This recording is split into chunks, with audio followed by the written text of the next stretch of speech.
आज या भागातील आपल्या सर्वांचे लाडके चिंचवड विधानसभेच्या पोटनिवडणुकीतील महाविकास आघाडीचे उमेदवार नाना काटे यांच्या प्रचाराच्या निमित्तानं आणि या भागातील नगरसेवक तुषारभाऊ कामटे आणि त्यांच्या सर्व सहकाऱ्यांच्या पक्ष प्रवेशाच्या निमित्तानं उपस्थित महाराष्ट्र राज्याचे माजी आरोग्य मंत्री आदरणीय राजेश भैया टोपे, व्यासपीठावर उपस्थित सर्व सन्माननीय मान्यवर, विधिमंडळाचे आमचे ज्येष्ठ सहकारी आमदार शशिकांत भाऊ, राष्ट्रवादी काँग्रेस पक्ष, शिवसेना आणि काँग्रेस पक्षावरती प्रेम करणारे सर्व वडीलधारी या भागातील माझ्या माता भगिनी, सहकारी बांधवांनो आणि पत्रकार मित्रांनो, येत्या 26 तारखेला आपल्या भागातली पोटनिवडणूक संपन्न होतीये आणि महाविकास आघाडीकडून नाना काटे यांना 7 तारखेला उमेदवारी जाहीर झाली।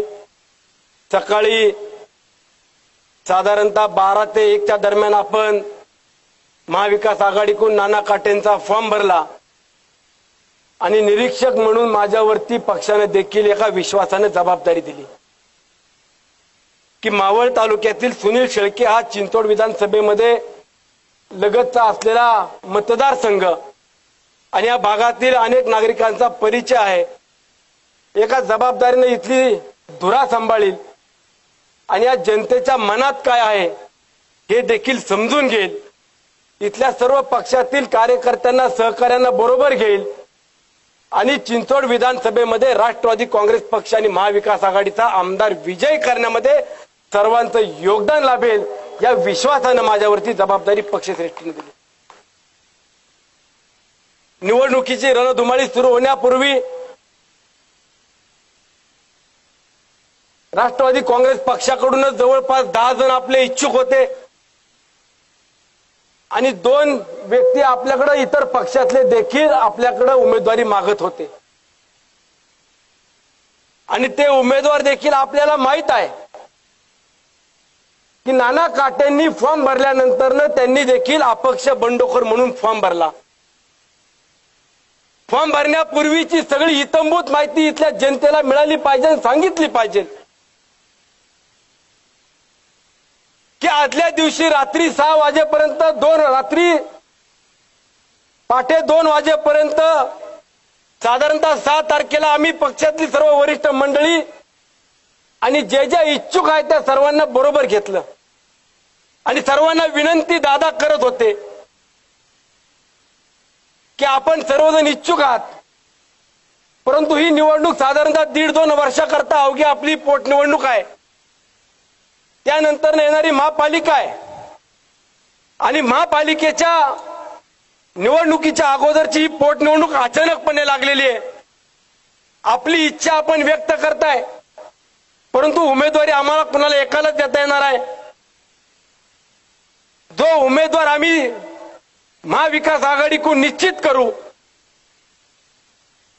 आदरणीय पवार साहेब असतील, शिवसेना प्रमुख आदरणीय उद्धवजी ठाकरे साहेब असतील, काँग्रेस पक्षातील वरिष्ठ नेते मंडळी असतील, सर्वांच्या मतानं जो उमेदवार आम्ही फायनल करू त्या उमेदवाराच्या पाठीशी आपण सर्वांनी ताकदीने उभं राहावं असं दादांनी आवाहन केलं।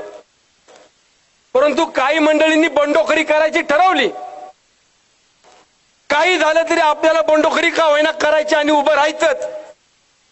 ही सगळी परिस्थिती ज्या वेळेला लक्षात आली त्यावेळेला दादांच्या देखील कानावरती घातलं।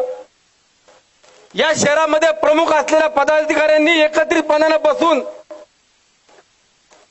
निर्णय घेतला की एकानं या विधानसभेची निवडणूक लढवा आणि ज्याला उमेदवारी मिळणार नाही त्यांनी येणाऱ्या लोकसभेची उमेदवारीची तयारी करा, परंतु आपल्यामध्ये बंडखोरी होऊन देऊ नका। आपली फाईट भाजप विरुद्ध महाविकास आघाडी अशा पद्धतीने समोरासमोर होऊ द्या। आपला विजय हा निश्चित आहे। आपण फक्त एकजुटीने राहा एवढं सांगून देखील बंडखोर मंडळींना खासदारकीची उमेदवारी देतो सांगितलं, त्यावरती पठ्ठ्या ऐकाना पुन्हा बोलून घेतलं, विनंती केली आणि सांगितलं बाबा ठीक आहे लोकसभेची उमेदवारी नको तर थांब, आता स्थानिक स्वराज्य संस्थेतून जी अनिल भोसले आमदार आहेत आपल्या राष्ट्रवादी काँग्रेस पक्षाकडून, ती जागा रिक्त झाली आहे। फक्त 4-5 महिन्याचा प्रश्न आहे, ती जागा तुम्हाला देतो, तरी पट्ट्या थांबाय तयार नाही। विधान परिषदेची जागा देतो, आमदार करतो।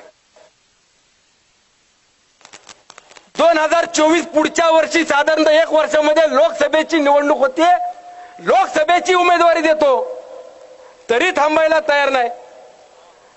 मग मी नेत्यांना सांगितलं की हे काय थांबणार नाही, एखाद्याने झोपायचं सोंग घेतलं तर उठवता येत नाही, झोपलेल्याला उठवता येतं परंतु झोप घेतलेल्या झोपेचं सोंग घेतलेला उठवता येत नाही। मग शेवटी एक पर्याय काढा म्हणलं काय पर्याय काढायचा? म्हणलं मी दादांना सांगतो, दादा तुम्ही बारामतीच्या विधानसभेचा राजीनामा द्या आणि तिथली जागा या बंडखोराला द्या, कारण आता आमच्याकडे तेवढंच होतं, आमच्याकडे आता द्यायला तेवढंच होतं, बाकी दुसरं काही नव्हतं। सांगण्याचा उद्देश एवढा आहे की जे बंडखोर म्हणून उभे राहिले त्यांनी सुरुवातीला आमच्यावरती टीका केली। ही लढत, ही निवडणूक नुराय, ही निवडणूक नुरा केली, ही कुस्ती नुराय। अरे कुस्ती नुराय, ही लढत सल्ल्यामध्ये, आता तू बी तालमीमध्ये होता, मी बी तालमीमध्ये होतो। तालमीतली लढाई आणि इलेक्शनची लढाईमध्ये फरक असतो, हाच तुम्हाला कधी समजणार हा देखील प्रश्न आहे। आणि ज्या वेळेला माघारीचा काळ संपला त्यानंतर परत बंडखोराचा नवीन मूड सुरू झाला आणि बंडखोर म्हणायला लागले आमच्यावरती अन्याय झाला, आमच्यावरती अन्याय झाला। हे बंडखोर महाशय राष्ट्रवादीत नंतर शिवसेनेत, मधल्या काळामध्ये भाजपच्या संपर्कात, त्यानंतर शिंदे गटाच्या संपर्कात, सगळीकडे फिरून आलेले महाशय, तरी यांची बाजू मांडणारा मीच होतो की आपण सगळ्यांनी एकत्र व्हा, एका विचाराने लढा। माझा सांगण्याचा उद्देश एवढा आहे मायबाप जनतेला, ही निवडणूक होत असताना जे कोणी बंडखोर आहेत हे महाविकास आघाडीच्या उमेदवाराची मतं घेण्यासाठी फक्त उभे झालेले आहेत, हे स्वतःच्या हितासाठी। आणि यांच्या मागची अदृश्य शक्ती देखील कोण आहे ती तुम्हाला कधी तुम्ही विचारलं तर ती देखील सांगायची आमची तयारी आहे। कुणी उभं केलं, का उभे राहिले, काय उद्देश, आपला काय अजेंडा, या चिंचवड मधल्या मायबाप जनतेला आपण सांगावा। आणि म्हणून माझ्या सर्व या भागातील नागरिकांना आव्हान आहे, ही निवडणूक खऱ्या अर्थानं या पिंपरी चिंचवड शहरातल्या विकासाची निवडणूक आहे। ही निवडणूक होत असताना मी अनेक दिवसापासून सांगत आलो की गेल्या 20-25 वर्षापासून आदरणीय पवार साहेब असतील, आदरणीय दादा या शहराला एका वेगळ्या उंचीवरती नेण्याचं काम केलं। या शहरातील मूलभूत सुविधा नागरिकांच्या घराघरापर्यंत पोहोचवण्याचं काम केलं। इथल्या सुविधा होत असताना जाहिरातबाजी आमच्याकडून कमी झाली, त्याचं फळ आम्हाला काय मिळालं? इतकी विकास कामं करत असताना दादांना काय दिलं इथल्या जनतेनं हा प्रश्न मी सातत्याने इथल्या नागरिकांना विचारत असतो आणि त्या प्रश्नाचं उत्तर साधं मिळालं. गेल्या 20-25 वर्षापासून ज्यांनी रक्ताचं पाणी करून या शहराची डेव्हलपमेंट केली, महापालिका असेल राज्य सरकारच्या माध्यमातून निधी तरतूद केली आणि या जनतेनं दादांना काय दिलं, इथल्या कार्यकर्त्यांनी काय दिलं की ज्या कार्यकर्त्यांना बळ दिलं, जे कार्यकर्ते पक्षाच्या जीवावरती मोठे झाले ते कार्यकर्ते दादांना सोडून गेले आणि दुसऱ्या पक्षात जाऊन परत आमदार झाले. इथली डेव्हलपमेंट केली, इथला विकास केला आणि विकासाच्या बदल्यात जनतेनं काय दिलं तर महापालिका काढून घेतली आणि भारतीय जनता पक्षाच्या ताब्यात दिली. इथल्या नागरिकांना दररोज चांगलं पाणी मिळावं, मूलभूत पाणी मिळावं याकरता माझ्या तालुक्यातून पवना धरणावरून बंद पाईपलाईन आणण्याचं काम दादांनी हातात घेतलं आणि दादांना शेवटी एक गिफ्ट दिलं की बंद पाईपलाईन काम सुरू दादांना एक मोठं गिफ्ट दिलं पिंपरी चिंचवडच्या जनतेनं, भाजपवाल्यांना. दादा तुम्ही आम्हाला बंद पाईपलाईन मधून पाणी आणताय, 12 वर्षापूर्वीचा प्रकल्प होता आणि पाणी आणताना तुम्ही आम्हाला पाणी देणार आहात. सत्ता तर गेलीच, ज्यांना मोठं केलं तेही गेले, परंतु दादांना एवढं मोठं गिफ्ट दिलं की ज्या शेतकऱ्यांना माझ्या बंद पाईपलाईनच्या काळामध्ये शहीद व्हावं लागलं त्या शहीद झालेल्या शेतकऱ्यांची दादांनी हत्या केली असा आरोप दादांवरती ठेवण्याचं काम केलं. त्यामध्ये आम्ही देखील होतो, हे जाहीरपणानं इथंही सांगतो आणि मावळ तालुक्यात देखील सांगतो. आणि म्हणून माझी विनंती आहे की ज्या माणसानं, ज्या व्यक्तीनं, ज्या परिवारानं, ज्या पक्षानं या शहरातल्या जनतेला न्याय दिला, या शहरातली महत्वाची डेव्हलपमेंट केली, इथली विकास कामं केली, त्या पक्षाच्या पाठीशी उभं राहा. आदरणीय दादा, आदरणीय पवार साहेब आणि महाविकास आघाडीच्या पाठीशी उभं राहा.